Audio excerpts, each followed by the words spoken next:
What is going on, boys and girls, ladies and gentlemen? The ACMJS Gamer here. Today we were here to watch Assassin's Creed Mirage, A Return to the Roots. It's a 3-part series about the game devs talking about the game before it comes out. This is part 1. Not sure when the other 2 parts of the video are going to come out. But we're going to watch through this real quick. I'll stop wherever I feel like I need to discuss or reiterate, if you will. So with that, let's just jump in. So this is all gameplay from the most recent trailer. If you haven't seen that, you should go check that out. When we got the opportunity to work on the next game of the series, we sat down with the rest of the core team and asked ourselves, as fans, what kind of Assassin's Creed game we'd most want to play.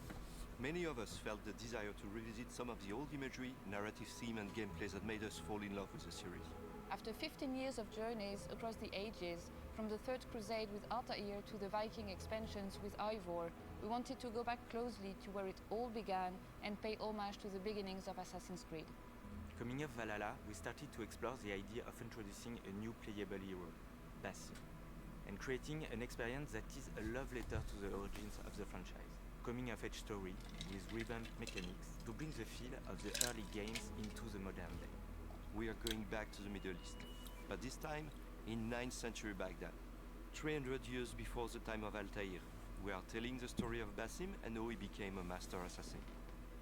We look at the first AC games and started to wonder what exactly defined the assassin experience to us. And from there, we put all our effort into bringing our take on the assassin fantasy. So they're going to talk about parkour, stealth, and assassination, which has been, I believe, named as the 3 core pillars of the game. To the experience. With Baghdad as your playground, we are bringing the action back to a urban environment. For parkour, we look to our previous games for inspiration and chose to put the emphasis on comfort and fluidity. In Mirage, parkour is easy to learn and to master. Our approach is closer to the Ezio games, where it's all about keeping the flow. And it does look a lot like that. With a design centered around verticality. Many elements from past games are making a return. We have the corner swing, the ability to vault over objects, elevators to quickly reach high ground, but also new ingredients, such as the pole vault, allowing you to cross large gaps between 2 rooftops. Of course, Basim is faster and more agile than Ivor was. And to give that feeling, we worked our animations to reinforce the sense of speed when jumping, vaulting, and free roaming. Streets are narrower, denser, and packed with obstacles to navigate.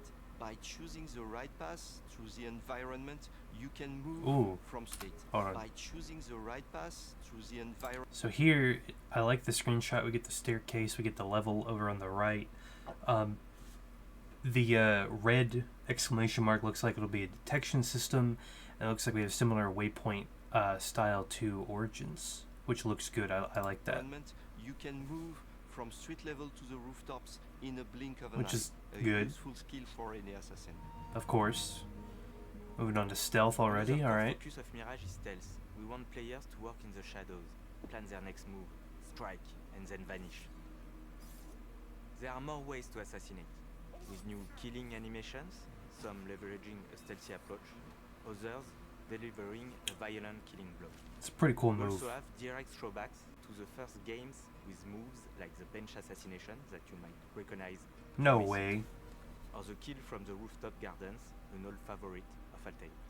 We want to encourage you to be sneaky. Basim has been trained to fight by the hidden ones, but for him, combat is a last resort, and his main approach is to hunt and strike while remaining unnoticed. We also reworked our enemy AI to improve detection and vanishing loops, making our behaviors more responsive and readable. New enemy archetypes will also increase the stakes. The marksman can shoot your eagle and prevent you from using it. So we already knew that. The spearman pokes through haystacks. Didn't know that. And Ornbearer can call for reinforcements. That's where your assassin skills come in handy. Oh, beautiful shot. During his training in Alamut, Basim learns the ways of the Creed from his mentor, Roshan, and his fellow Hidden Ones. We get to see him learn the tenets and philosophies that will guide him through his missions, like hiding in plain sight. Social stealth is making a return. We're bringing back the systemic blending with larger crowds that allow you to move undetected through the business location. But you can also bribe small factions with specific tokens in order to control AI groups and make your way through guarded areas. Oh, okay. As an assassin, your core mission is to track down and eliminate the Order of the Ancients and free Baghdad of their influence. In our game, the Hidden Ones have established a network of bureaus across the city to keep an eye on the Order. The bureaus in Mirage act as gameplay hubs, from which you can take on side contracts with various objectives. We knew that. From rescue missions to assassinations. Oh, so the rescue missions are new. So the bureaus are gameplay hubs. Got it. Hidden Ones in their fight for freedom. We want you to feel truly immersed in the life of a Hidden One, investigating your target's identities, tracking their movements, and sharing information with your allies. Then, when the time is right, you can strike from the shadows. We've crafted a new investigation board which replaces our most recent quest log in Mirage. And with okay, so the investigation board is the quest log. Good to know. Our black box missions, we give you the freedom to approach key assassination missions however you see fit. We know how excited our community is. We also have a nice surprise for our long-timers. We implemented a nostalgic visual filter as an option for those who wish to explore the game with a desaturated blue-gray color palette from the very first AC game. This is a project led by a team of passionate people who have their very own vision of the assassin experience in mind. There is much to come, and we can't wait to unveil more about Basim's journey. Alright. I'm very excited. I will say this does give me a lot of things to think about, especially considering